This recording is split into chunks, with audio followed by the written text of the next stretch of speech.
Bonjour à tous, bienvenue dans Accès Direct. Vous en avez l'habitude, on est ensemble pendant une grosse demi-heure pour parler d'actu et des bonnes initiatives de notre région. Cette émission, c'est aussi la vôtre, alors n'hésitez pas à commenter sur les réseaux sociaux, sur Facebook, sur Twitter. On est en direct. Si vous avez des questions pour nos invités, n'hésitez pas, on pourra les relayer. Et au sommaire, aujourd'hui, je reçois Nicolas Rubin, maire de Châtel et président des maires de Haute-Savoie. Il sera avec nous pour parler du congrès des maires sur fond de restrictions budgétaires pour les communes.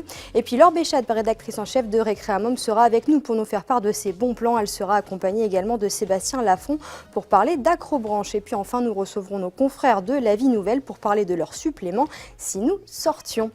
Mais avant de parler de tout ça, on va parler des titres du JT. Fanette, bonsoir. Bonsoir. Alors de quoi on va parler? On va commencer avec la rénovation énergétique du côté de Genève. Oui, on le sait, la rénovation énergétique, c'est de plus en plus développé, mais c'est très compliqué à mettre en place parce qu'il faut des artisans certifiés, ça prend du temps, c'est un peu complexe. Donc dans le Genevois français, ils ont décidé de mettre en place un outil pour favoriser et accélérer ces chantiers. Il y a plus de 7 millions de passoires énergétiques en France, donc il y a du boulot. Exactement. Et puis Tour de France, encore.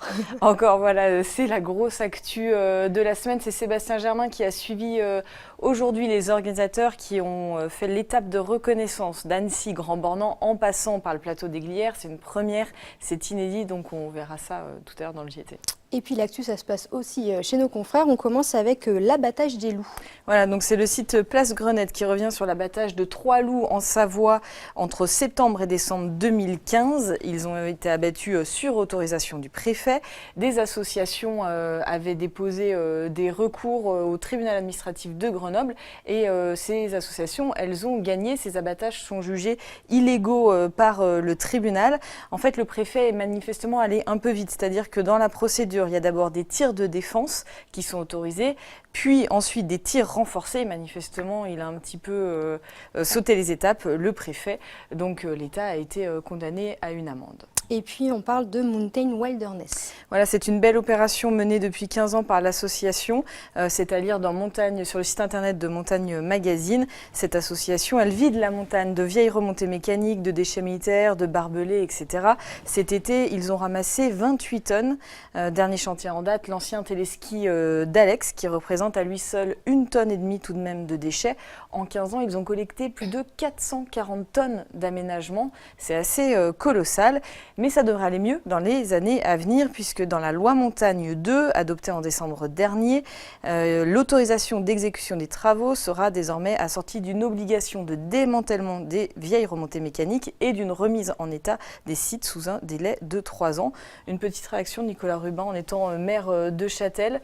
C'est de bon ton d'enlever les anciennes remontées avant d'en mettre de nouvelles? Oui, c'est de bon ton, ça éclaircit le paysage et on avait pour habitude de laisser installer ces pièces de musée, on va dire. Hein. Les Suisses le pratiquent depuis déjà pas mal de temps, donc on est dans une coordination, on va dire, transfrontalière de la suppression des vieilles installations. C'est une bonne chose pour le paysage. On rattrape le retard. Il y a des mécaniques qui fonctionnent, celles qui ne fonctionnent plus, on les démonte. Merci.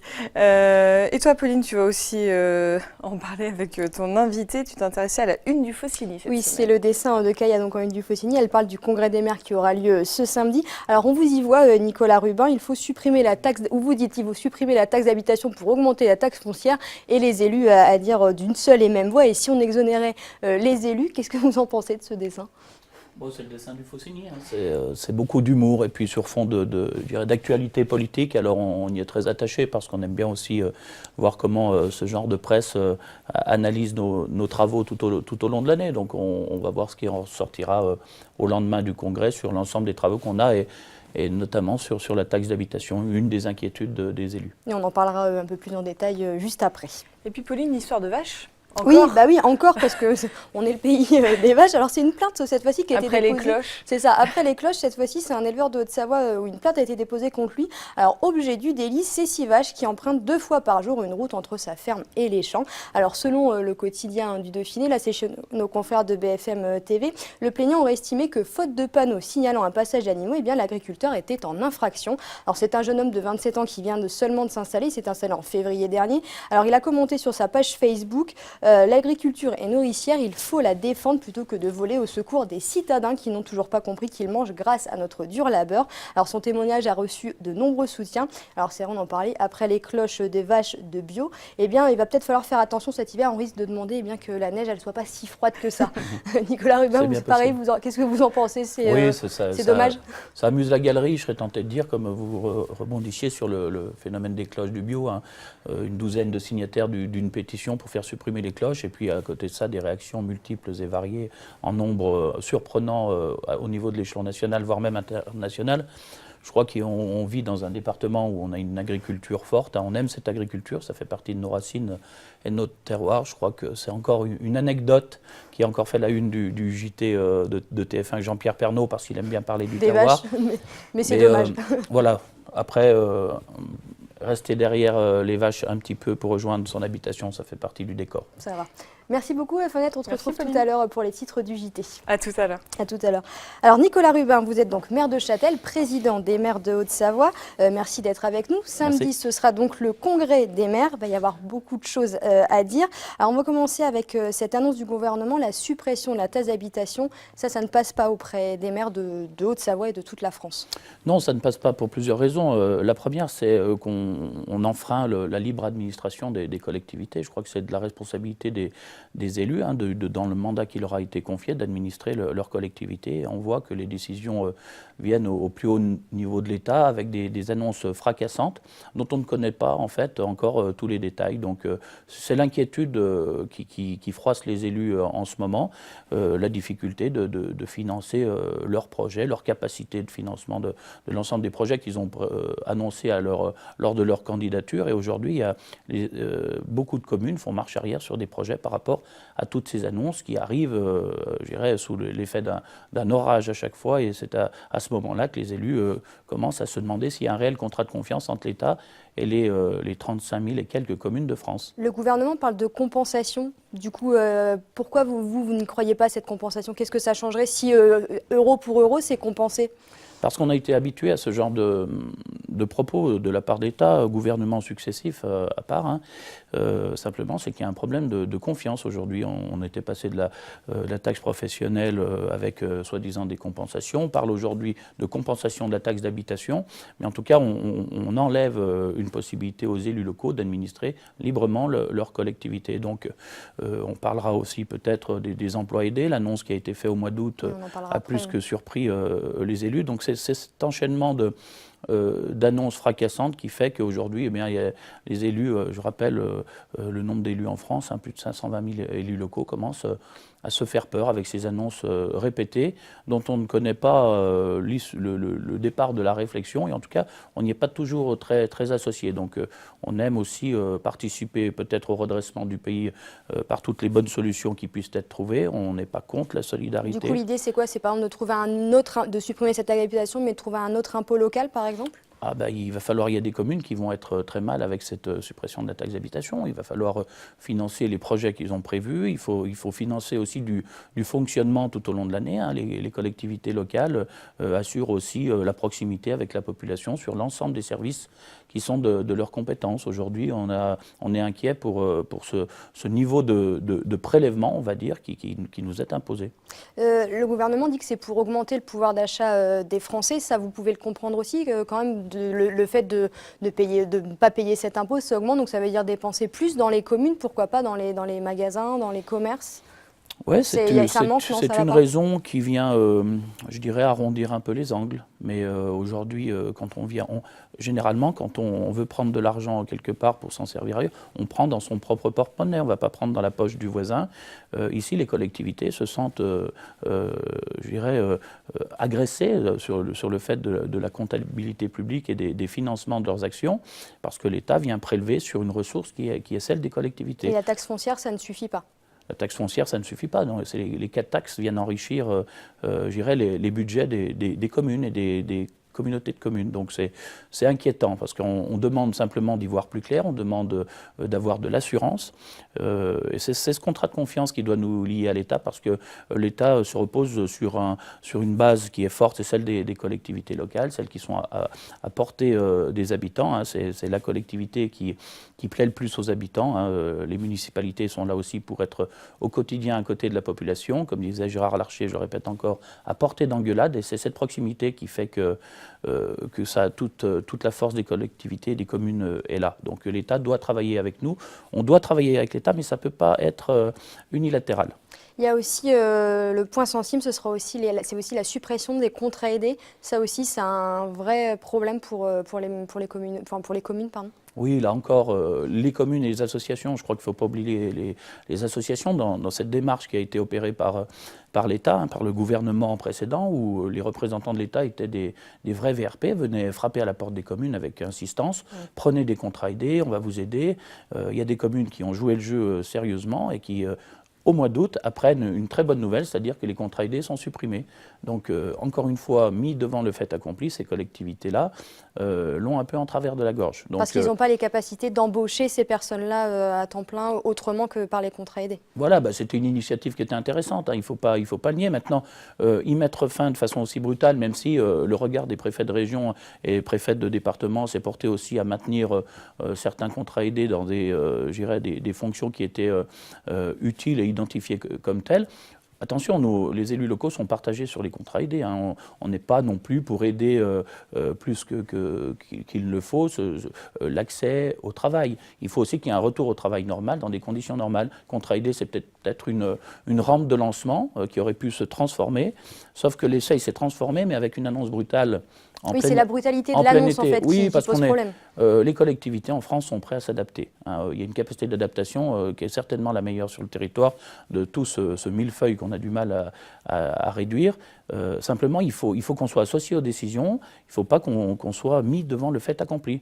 Parce qu'on n'est pas non plus les accessoires de la République. Quand ça va bien, on sert, et puis quand on veut nous imposer des choses, sans concertation, c'est un peu là que le bas blesse. Donc les élus locaux en ont marre de cette situation. Tout comme l'annulation du crédit 2017, 300 millions d'euros de moins de dotation, ça aussi, c'est un manque à gagner énorme pour les communes. Les communes contribuent fortement en Savoie, et j'associerai nos amis de Haute-Savoie et nos amis de la Savoie par rapport au prélèvement du fonds de péréquation communale et intercommunale, hein, qui a des niveaux de prélèvement pour nos deux départements qui dépassent la réalité.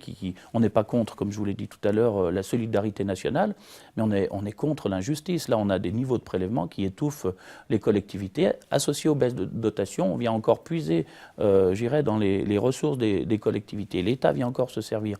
Ce qui fait que tous les projets qui ont été annoncés en début de mandat et qui étaient censés se faire sont mis, en stand-by. Et qui va payer la note à la sortie? C'est les entreprises, puisque le premier investisseur en termes d'économie en France, ce sont les collectivités locales, 75%. Donc les entreprises de travaux publics, j'en parle même pas, mais derrière ces entreprises, il y a des emplois. Donc on va sérieusement ralentir la cadence de l'investissement, et je connais bon nombre de maires qui avaient des projets ambitieux pour leur collectivité, ou à la fois dans le cadre de l'intercommunalité, qui aujourd'hui ont rangé ces projets sur une étagère. C'est inquiétant parce qu'on va prendre du retard, et le retard, il est très difficile à rattraper. Alors, autre sujet qui vous tient à cœur, c'est les hôpitaux. Un mot, vous étiez il y a pas très longtemps, justement, vous-même à l'hôpital. Vous avez sorti tout un... Qu'est-ce que vous pensez de ces hôpitaux aujourd'hui? Écoutez, moi je parlerai principalement des hôpitaux du Léman à Thonon-les-Bains, qui est un hôpital qui a été délaissé pas mal de temps. Hein. Je citerai rapidement l'Agence régionale de santé, son ministère de tutelle, le ministère de la Santé. Ces hôpitaux dans le département doivent avoir le même niveau de performance, pas plus les uns que les autres. Mais on ne doit pas délaisser une entité comme les hôpitaux du Léman dans le Chablais, simplement parce que le Chablais, c'est 140 000 habitants permanents, c'est 3 à 4 000 nouveaux habitants par an qui viennent renforcer cette population. Et puis c'est aussi une population multipliée par 2,5 ou voire 3 en haute saison.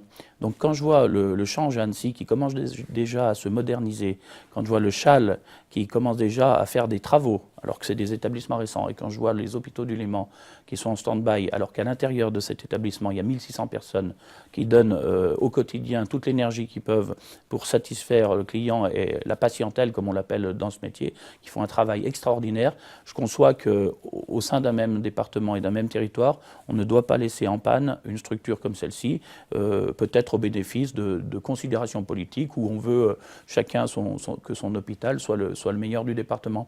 Les groupements hospitaliers de territoire, c'est pas ça, c'est la réflexion en bonne intelligence et de mettre dans ces établissements des compétences. On n'est pas obligé de les démultiplier dans chaque unité, mais mettre des compétences qui répondent aux attentes des citoyens, parce qu'en France et partout en France, on doit avoir le même niveau de soins et d'accueil dans ces établissements. Et à ce sujet-là, les élus du Chablais sont encore une fois très remontés.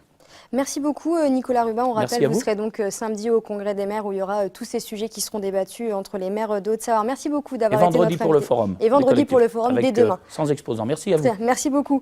Laure Béchade, rédactrice en chef de Récréamum, va nous rejoindre. C'est notre rubrique En famille.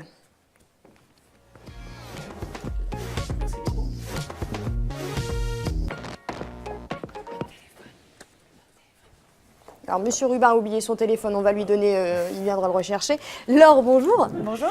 Les vacances débutent donc, tu es rédactrice en chef de Récréamum, les vacances débutent donc demain. Tu nous as déniché des bons plans en Haute-Savoie, en Savoie. Il y a de quoi faire pour s'occuper durant ces vacances, a priori. Il y a de quoi faire, on peut piocher dans les 56 pages du magazine et il y a 4 pages dédiées en particulier aux vacances scolaires. Alors des stages, des ateliers, des événements, des festivals ou fêter Halloween aussi.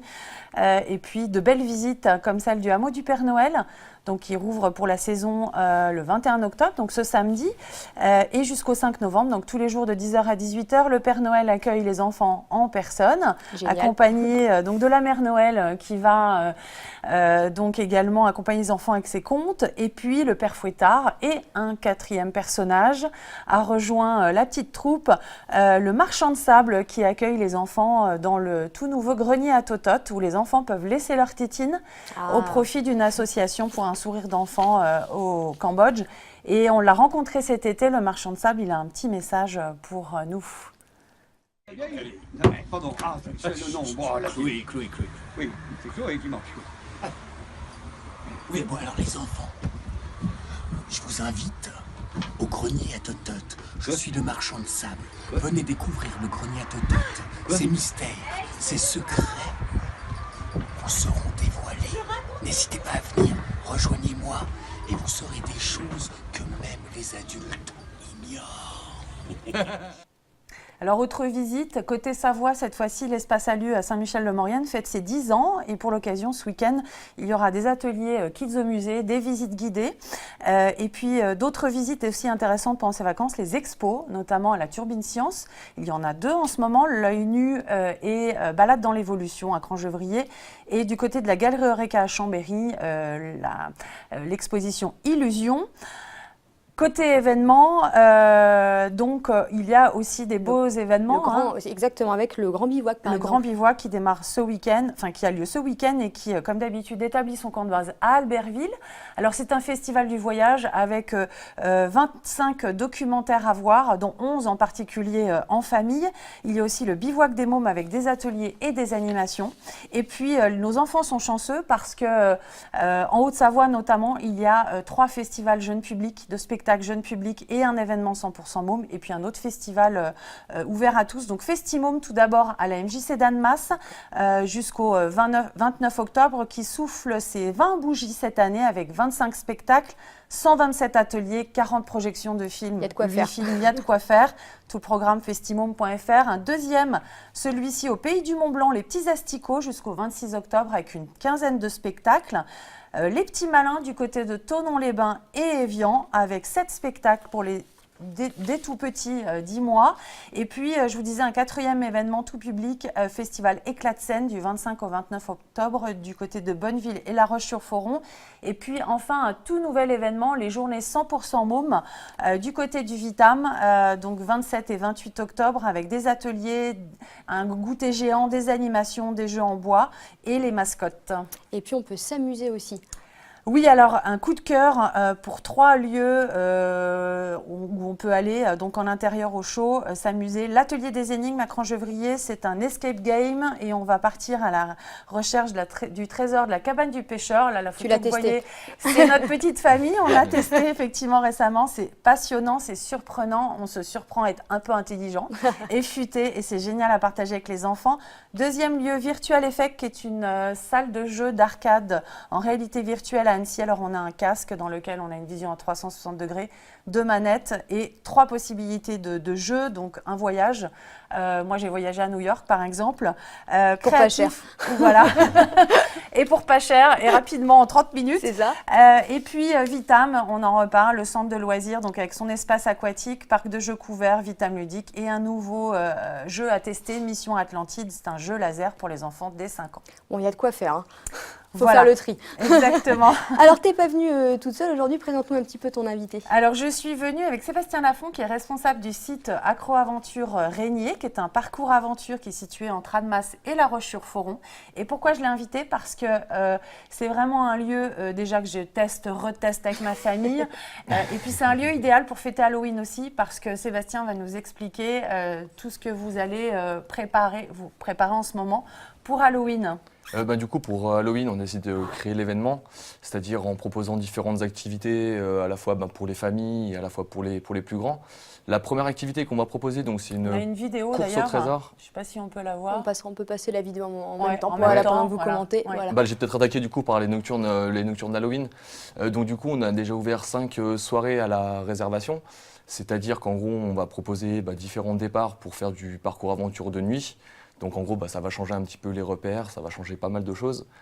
Ça veut dire quoi? On a la frontale et puis on y Ouais, va. avec la frontale, exactement. Après, on a thématisé pas mal aussi les sentiers. C'est-à-dire qu'en gros, on va mettre tout un jeu de lumière avec des stromboscopes, des choses comme ça, pour que les gens s'immergent vraiment un petit peu dans le mode américain, avec les espèces de sentiers où les gens se baladent. En ce moment, ça marche pas mal. Donc nous, on est parti un petit peu là-dessus. Et puis après, on a une autre activité en direction des plus jeunes qui s'appelle la course au trésor. Donc là, on est plus sur de la balade en famille, en forêt. C'est-à-dire que les participants ont une carte et à partir de là, ils doivent retrouver différents objets qui sont dans la forêt et donc simplement les répertorier pour obtenir le trésor à la fin. Et donc sur le parcours, sur Acroaventure Régnier, il y a différents parcours accessibles aux familles. Ouais, c'est exactement. Ça? Alors le parcours aventure, souvent, en gros, on part d'une taille minimale, c'est-à-dire que les participants doivent mesurer au moins un minimum 1 mètre. Ensuite, globalement, ils peuvent le faire tout seuls, sauf pour les enfants qui ont moins de 5 ans. Nous, on est en ligne de vie continue, donc c'est une des petites particularités qu'on a du parcours chez nous. C'est-à-dire que les gens font tout le parcours sans avoir à se décrocher entre les arbres, ce qui rassure un petit peu tout le monde. Facile, ouais. Exactement. Puis voilà, toujours dans l'esprit famille, c'est quand même un gros plus. Et puis après, ça ne nous empêche pas quand même de faire des activités à sensation, comme la liane de Tarzan, on a des grandes tyroliennes en tandem. On a même un petit son en chute libre. Allez, et retour, je peux dire, c'est sensationnel. Et le petit son en chute libre, je me rappelle plus si tu l'avais essayé. Ah, je l'ai testé, oui, la liane de Tarzan. Et alors ça fait peur. Mais on est hyper fiers et je dois dire que pour les enfants aussi, pour l'estime de soi, c'est très bon. Puis le partage aussi, maman l'a fait, papa l'a fait, moi aussi. Et maman a eu plus peur que moi. Exactement, et c'est exactement ça pour en l'occurrence. Partage après le parcours. C'est vraiment une expérience après qu'on peut échanger, je sais pas, autour d'un repas, autour de plein de choses. Ouais. Alors là, il faut en profiter parce que le parcours ferme juste après les vacances pour l'hiver. Et vous rouvrez donc pour le printemps. Ouais. Donc c'est ouvert du printemps jusqu'à la Toussaint. C'est ça. C'est ça. Et pour réserver donc là pour Halloween, on peut rappeler l'adresse? Alors, on a un web. site internet en fait qui est vraiment dédié, c'est-à-dire que c'est à partir de notre site internet, une petite section simplement Halloween 2017. Et donc par contre pour les nocturnes, c'est vraiment de la réservation obligatoire, comme on essaye un petit peu de grouper les gens. Et de s'organiser. Et de perdre personne en forêt. Ça devrait bien se passer normalement. On les compte donc ils sont bienveillants, puis c'est une super équipe. Voilà, le parcours Aventure Régnier. Et puis on rappelle qu'il y a un autre parcours Acroaventure à Talloires au-dessus du lac qui lui prépare des chasses au trésor d'Halloween. Et puis dans le magazine, effectivement, vous avez d'autres idées, toute une page consacrée à Halloween avec d'autres idées. Puis je vous prépare un article sur le blog Récréa Môme qui sera en ligne ce week-end pour d'autres idées également en Savoie. Et tu vas aller les tester le 31 ? Je vais peut-être aller tester avec mon ado. Tiens, on va faire version ado cette année parce que j'ai 2 enfants là. Celle qui fait le plus peur. Merci beaucoup à tous les deux d'être venus sur le plateau. Je rappelle Récréamum, donc qui est sorti. Si vous avez toutes les bonnes idées, 56 pages, c'est ça? 56 pages en tout, pages 4 de bonnes idées dédiées aux vacances, mais on peut aller piocher plein d'autres idées pour les vacances ailleurs. Pour tout le reste de Et vous l'année. retrouvez le parcours Accro-Aventure dans cette édition. Eh ben, merci beaucoup à tous les deux. Laure, on te retrouve dans 15 jours pour de nouveaux bons plans pour les enfants et puis bonnes vacances. Avec plaisir. Oui, je vais travailler un petit On va peu. travailler, mais bon, on va s'occuper des enfants. Merci des beaucoup enfants aussi, à tous les deux. Va vous remplacer sur ce canapé. On va recevoir notre confrère Damien Lafont de La Vie Nouvelle, le magazine L'Hebdo des Savoies. Merci beaucoup d'être avec nous. Bonsoir. Alors, rapidement, La Vie Nouvelle, donc c'est un hebdo. On y trouve quoi dedans ? Alors, La Vie Nouvelle, c'est un hebdomadaire qu'on retrouve sur tout le département de la Savoie. On va parler de tout ce qui est l'économie, l'institution, la vie locale, la culture. On a aussi une petite partie d'annonces légales. On a le journal leader sur cette partie-là, sur tout le département. Vous êtes combien à travailler à La Vie Nouvelle pour tous ces articles ? Pour tous ces articles. Alors on a une rédaction commune parce qu'on fait partie du groupe Les Affiches de Grenoble. Donc on a 2 journalistes qui travaillent à temps plein sur La Vie Nouvelle, mais qui sont aidés par des journalistes qui sont sur la rédaction de Grenoble avec Les Affiches de Grenoble. Au total, on a à peu près une dizaine de personnes dans la rédaction en journalisme, plus le pré-presse, plus toutes les équipes qui tournent derrière. C'est un territoire qui est large à couvrir. Du coup, voilà, comment on s'organise pour... C'est difficile, c'est une course. On a la même problématique, c'est ça. On fait beaucoup de kilomètres, c'est ça. Voilà, c'est une course, on court, on fait que courir. L'avantage, c'est qu'on ne voit pas la semaine passée. Alors, on parle de tout, on parle de sport, on parle de sport, politique, d'économie, on parle de tout. Politique, ouais, tout à fait, de vraiment toute l'actualité qui touche à la vie locale, à la vie savoyarde, dans toute sa splendeur. Donc on va vraiment avoir avec des dossiers thématiques qui vont avoir sur un sujet d'actualité, sur des sujets comme là, c'était la formation autrement. Il y a quelques temps en arrière, on avait fait un gros dossier sur l'espace Malraux qui se retrouve hors les murs. Donc c'est quand même assez original et assez rare pour expliquer un petit peu comment ça va se passer.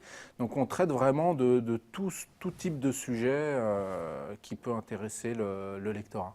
Alors, Célia va nous rejoindre sur le plateau parce qu'on va parler culture, parce que dans la Vie Nouvelle, on parle culture, et on va parler de ce magazine, Si nous sortions. Bonsoir. Qu'est-ce que c'est que ce magazine alors ? Alors, Si nous sortions est un supplément culturel qui va sortir une fois par an au mois d'octobre, à la rentrée, pour faire le plein d'idées de sortie. Donc, on y retrouvera à la fois du théâtre, de la danse. Alors, il y a ton micro qui est tombé du coup. Du théâtre, je vais te le raccrocher. de la danse. Vas-y. Alors, donc, on peut trouver du théâtre, de la danse, je te le raccroche pour l'instant. Du cirque, tout un tas d'idées de sortie, mais aussi des expositions, voilà. Tout le panel culturel qu'on peut retrouver dans les pays de Savoie. Et il y en a un paquet. Et il y en a beaucoup. Alors, il y a un parrain qui est assez exceptionnel. C'est qui ? C'est François Berléand, qu'on a eu la chance de rencontrer il y a maintenant 5 ans, quand il est venu nous faire coucou sur Aix-les-Bains, et avec qui on a gardé de très bonnes relations depuis, parce qu'il vient jouer au moins une fois par an, soit en Haute-Savoie, soit en Savoie. Alors, il a laissé un message, on va l'écouter, puis on reprend juste après. On m'a demandé d'être le parrain du nouveau magazine culturel de La Vie Nouvelle, et Si nous sortions. Là, c'est un magazine qui sortira une fois par an et qui vous guidera, je l'espère, dans vos sorties culturelles. Alors pourquoi un magazine comme celui-là ? Parce qu'on a besoin de la culture, on a besoin de se divertir aussi. Voilà, ce sera une année en Savoie avec des programmes de théâtre, de festivals, de musées, d'expositions. Pour que vous sortiez, vous détendre et apprendre, parce que c'est important d'apprendre. Voilà. Donc c'est pour ça que je suis parrain de ce nouveau magazine. Alors François Berléand le dit très bien, la Savoie c'est une terre de culture. Il y avait un manque sur le territoire de ce type de magazine ? Alors je ne sais pas s'il y avait véritablement un manque, mais en tout cas ça fait des années qu'au niveau de La Vie Nouvelle, on a quand même un tiers du journal dédié à la culture. Donc du coup, c'était dans la logique des choses pour nous de réaliser ce supplément que je pense les gens attendaient. Alors il y a aussi un petit peu de Haute-Savoie quand même, il y a des dates aussi, on s'écarte un petit peu du département parce qu'il y en a beaucoup, c'est ça? Complètement, complètement. On est allé aussi du côté de Bonlieu, du Brise-Glace, des grosses salles ou des salles un peu plus intimes mais qui sont à la frontière entre les deux départements parce que finalement la culture ne s'arrête pas aux frontières aujourd'hui. Oui, parce qu'il y a aussi des toutes petites villes, des toutes petites salles, on peut vraiment trouver partout, c'est assez impressionnant d'ailleurs d'avoir trouvé autant. Comment ça s'est passé? C'est aussi ce qui fait la richesse de notre base de données, des liens qu'on a noués aussi depuis plusieurs années avec les salles. Et donc il y a de la musique, il y a du théâtre aussi. S'il y avait un coup de cœur, il y en a beaucoup, hein, mais tu as fait beaucoup d'articles, du coup, est-ce qu'il y a un coup de cœur quand même? Et bien justement, on le voit là à l'écran. C'est parfait. Monsieur Ibrahim et les fleurs du Coran, donc c'est une toute petite pièce vraiment très courte de 70 pages et qui se lit très bien d'Éric Emmanuel Schmitt et qui est juste magnifique, voilà, qui brise vraiment la différence, que ce soit la différence culturelle vis-à-vis des religions et qui va passer sur la fin d'année, je crois, sur la fin de saison. On voit pas c'est caché, vendredi 20, mais on voit pas la date. Donc il faut prendre le magazine, comme ça on est sûr de savoir. Tout à fait. Voilà. Et en combien de temps pour sortir ce numéro? 1 an du coup de travail? Moins que ça? Plus que ça? Pratiquement 1 an. Ça fait depuis novembre dernier qu'on a commencé à avoir l'idée. Ce qu'il faut savoir, c'est que le Si nous sortions, c'est un hors-série culturel qu'on fait en Isère depuis des années. Donc on voyait déjà sur l'Isère ce qui se passait, l'attente du public après ce guide. Et il fallait le transposer à la Savoie parce que les territoires ne sont pas les mêmes. La culture est beaucoup plus vaste au niveau des territoires, sont plus loin. Ce n'est pas centralisé tout sur une seule ville comme on peut retrouver là. Donc c'était de retrouver toutes les salles justement, parce qu'on ne voulait pas oublier même les petites salles pour vraiment parler de tout le monde et que tout le monde s'y retrouve. Donc c'était un gros travail où Célia a fait quelques nuits blanches quand même. Et elle travaille déjà sur le prochain numéro du coup. Oui. Oui, on pense au prochain parrain, on pense à plein de choses et on a déjà quelques pistes. Très bien. Très rapidement, il y a aussi des sorties patrimoine. Tout à fait, patrimoine et surtout des expositions, donc pour naviguer à travers les musées du département et faire un petit tour aussi du côté des galeries pour pas hésiter. Il ne faut pas hésiter à pousser les portes, parce que la culture est pour tous. Je le rappelle, si nous sortions de la Vie Nouvelle, on pourra le trouver où, comment, quand? Partout. Alors il sortira à partir de demain en kiosque, il sera offert avec La Vie Nouvelle et après on a plus de 350 points disséminés un petit peu de partout en Savoie où on va le retrouver en pile, donc vous pouvez vous en servir, vous inquiétez pas sur le point, dès qu'ils en ont plus ils nous le disent et on vient en ramener. Vous avez ce qu'il faut pour les remettre. On en a et après dans les salles de spectacle, dans les lieux de vie, les restaurants, de partout. Et il y a de la culture, il y a de quoi faire dans Savoie et en Haute-Savoie. Voilà, tout à fait. Et puis vous avez ceux qui loupent le Si nous sortions, il y a La Vie Nouvelle où toutes les semaines, on a aussi de la culture. Merci beaucoup à tous les deux d'avoir été avec nous, de nous avoir parlé de ce magazine qui va sortir. Merci beaucoup. Merci. On va recevoir Fanette vous allez pouvoir switcher pour qu'il va nous annoncer les titres du JT très rapidement parce qu'on me dit dans l'oreillette, je suis un petit peu en retard, on a beaucoup parlé. Fanette, les titres du JT, on commencera avec la rénovation énergétique. Voilà, on va parler passoire énergétique dans le JT avec le Genevois français qui a décidé de favoriser la rénovation énergétique des habitations parce que ça peut être long et compliqué. Donc pour faciliter tout ça, ils ont mis en place un outil. Donc on vous dira tout à l'heure dans le JT. Et on parlera sport avec le Tour de France. Avec le Tour de France, l'actu de la semaine. J'ai jamais autant parlé sport, Pauline, de toute ma vie. Autant cyclisme. Autant cyclisme.